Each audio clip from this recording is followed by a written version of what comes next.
আমরা সরকারের কাছে দাবি জানিয়েছি যে যত দ্রুত সম্ভব পে স্কেলের গেজেট জারি করে, পে স্কেলের প্রজ্ঞাপন জারি করে যাতে দ্রুত সময়ের মধ্যে কর্মচারীদের পে স্কেল বাস্তবায়ন করা হয়। কেননা এই পে স্কেলকে লক্ষ্য করে দ্রব্যমূল্য প্রতিনিয়ত বেড়ে চলছে।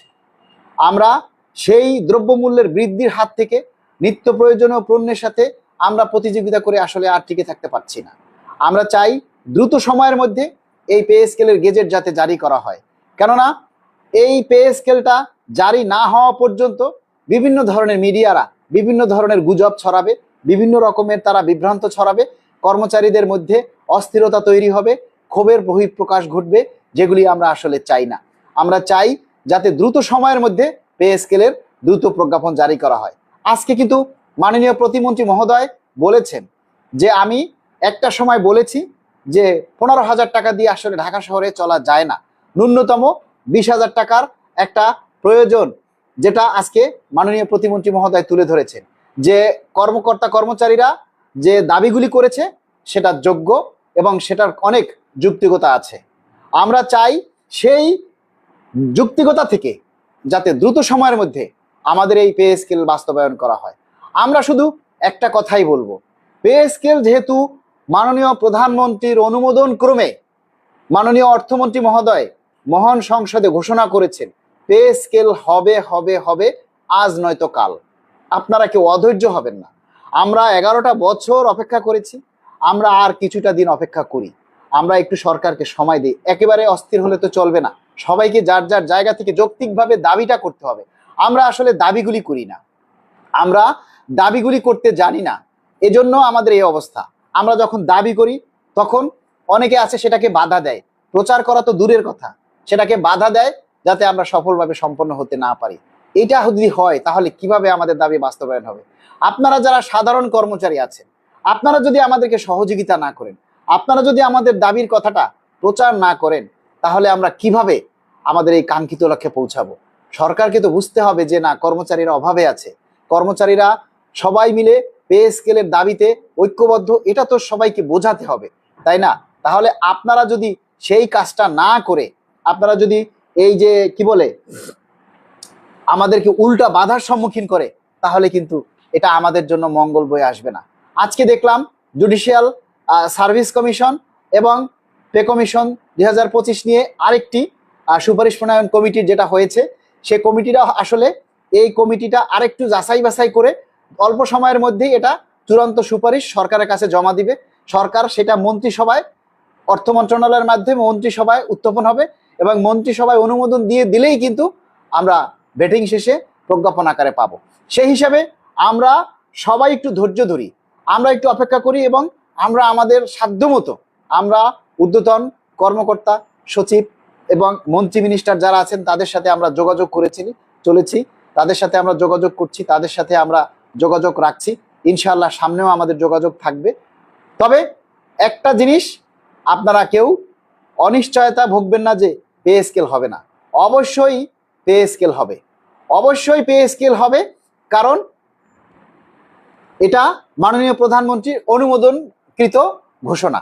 এটা কোনো সচিবালয়ের ব্যালকনিতে বারান্দায় বসে কিংবা ওই একটা যে কোনো একটা মিডিয়ার মাধ্যমে ঘোষণা করা হয়নি, মহান সংসদে বাজেট ঘোষণা এটা ঘোষণা করা হয়েছে। সুতরাং কোনো ক্রমেই এটা মানে বাতিল হওয়ার কোনো সুযোগ নেই এবং গেজেট প্রকাশে যত দেরিই হোক, আমরা 1 জুলাই থেকেই এই পে স্কেলের সুবিধা আমরা বকেয়া সহ পাবো, এ বিষয়ে আপনারা নিশ্চিন্ত থাকুন। এটা তো শুধু জুডিশিয়াল বিষয়ক মন্ত্রিসভা কমিটি, তাহলে অন্য দুইটা যে জুডিশিয়াল এটা হচ্ছে, আমি আপনাদেরকে একটু বলছি।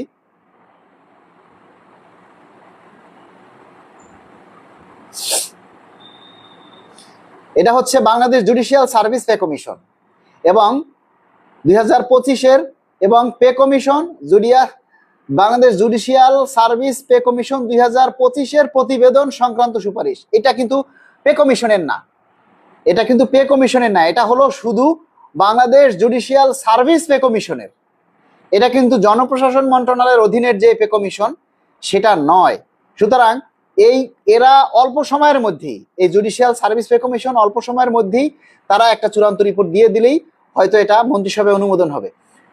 তারপরও আমরা সরকারের কাছে দাবি জানাবো যে এভাবে যদি এখনো একের পর এক কমিটি হতে থাকে তাহলে এরা রিপোর্ট দিবে কবে, আর এটা কবেই বা বাস্তবায়ন হবে, আর কবেই বা আমরা সেই মানে আশার আলো আমরা দেখতে পাবো। ততদিনে তো আসলে বাজারের দ্রব্যমূল্য বেড়ে আমাদের নাস্তানাবুদ অবস্থা হয়ে যাবে। তো যাই হোক, আমি খুবই অসুস্থ। এই গত কয়েকদিন থেকে এই প্রোগ্রাম নিয়ে দৌড়দৌড়ি করতে করতে আমরা খুবই ক্লান্ত। আগামীকাল আমরা একজন মন্ত্রীর সাথে শুভেচ্ছা বিনিময় করব, ইনশাআল্লাহ আপনারা সেটা জানতে পারবেন। আগামীকাল 2টা-2:30টার দিকে আমরা সেই মন্ত্রী মহোদয়কে আমাদের নবগঠিত কমিটির পক্ষ থেকে শুভেচ্ছা জানাবো এবং আমরা আমাদের পে স্কেলের দাবির কথাগুলি সেখানেও আমরা তুলে ধরার চেষ্টা করব। ইনশাআল্লাহ আমাদের দাবি বাস্তবায়ন হবে, আমাদের দাবি বাস্তবায়ন হবে 100%। আমাদের দাবি বাস্তবায়ন হবে, বিভ্রান্ত হওয়ার কোনো সুযোগ নেই। যত কুচক্রী মহলই আসুক, আমাদেরকে বাধা দেওয়ার চেষ্টা করুক, আমাদেরকে তারা সেই বাধা উপেক্ষা করে আমরা সামনের দিকে এগিয়ে যাব এবং আমরা সাধারণ কর্মচারীদের মনে আমরা আস্থার জায়গা তৈরি করেছি। সাধারণ কর্মচারীদের বিশ্বাস ভালোবাসা নিয়েই আমরা আমাদের এই পে স্কেলের দাবি বাস্তবায়নের জন্য আমরা কাজ করে যাব। ইনশাআল্লাহ সবাই আমাদের জন্য দোয়া করবেন আর ভালো থাকবেন। আর সবাই আমাদের যে দাবিটা, এই দাবিটা সবাই তুলে ধরবেন। আপনারা 2030 সালে গেজেট হলেও কি জুলাই থেকে বকেয়া পাওয়া যাবে? 2030 সালে না, 2050 সালেও যদি পে স্কেল হয় তারপরও আপনাকে ওই 1 জুলাই থেকে পে স্কেল দিয়ে যাবে। আমার মনে হয় সেলিম ইমরান আপনি আউটসোর্সিং এর কোনো কর্মচারী, তাই সরকারি কর্মচারীদের সরকারি সম্পর্কে, সরকারি রুলস রীতি নীতি সম্পর্কে আপনার ধারণা নেই। এবং আমি আর একটা জিনিস বুঝলাম যে আপনার পারিবারিক শিক্ষা নেই। আপনি একজন মন্ত্রী নিয়ে একজন মন্ত্রীকে যে বাজে মন্তব্য করেছেন, সেজন্য আপনি এই কমেন্টটা যদি মন্ত্রী মহোদয়ের চোখে পড়ে, প্রশাসনের চোখে পড়ে, আপনি সেটার জন্য সাসপেন্ড হতে পারেন। বিষয়গুলি খেয়াল রাখবেন। একজন মন্ত্রীকে নিয়ে, সরকারের রাষ্ট্র ক্ষমতায় থাকা একজন মন্ত্রীকে নিয়ে আপনি যে কটূক্তি করলেন, এটা কিন্তু আপনি খুব একটা খারাপ কাজ করলেন সেলিম ইমরান। আপনাকে আমি সাবধান করে দিচ্ছি, আপনি যদি সরকারি কর্মচারী হয়ে থাকেন তাহলে আপনার এই কমেন্টটা আমি স্ক্রিনশট দিয়ে রাখলাম, আমি এটা মন্ত্রী মহোদয়ের কাছে পাঠাবো। ইনশাআল্লাহ আপনি তৈরি থাকুন, প্রস্তুত থাকুন। আপনি মাননীয় প্রতিমন্ত্রী মহোদয়কে কি বলেছেন সেই স্ক্রিনশটটা আমি রেখে দিলাম, ঠিক আছে? আপনি প্রায় দেখি এরকমের বিভ্রান্তকর কমেন্টস করেন, আপনি এরকমের বিভ্রান্তকর কমেন্টস করেন এবং বাংলাদেশ সরকারের ক্ষমতায় থাকা একজন প্রতিমন্ত্রীকে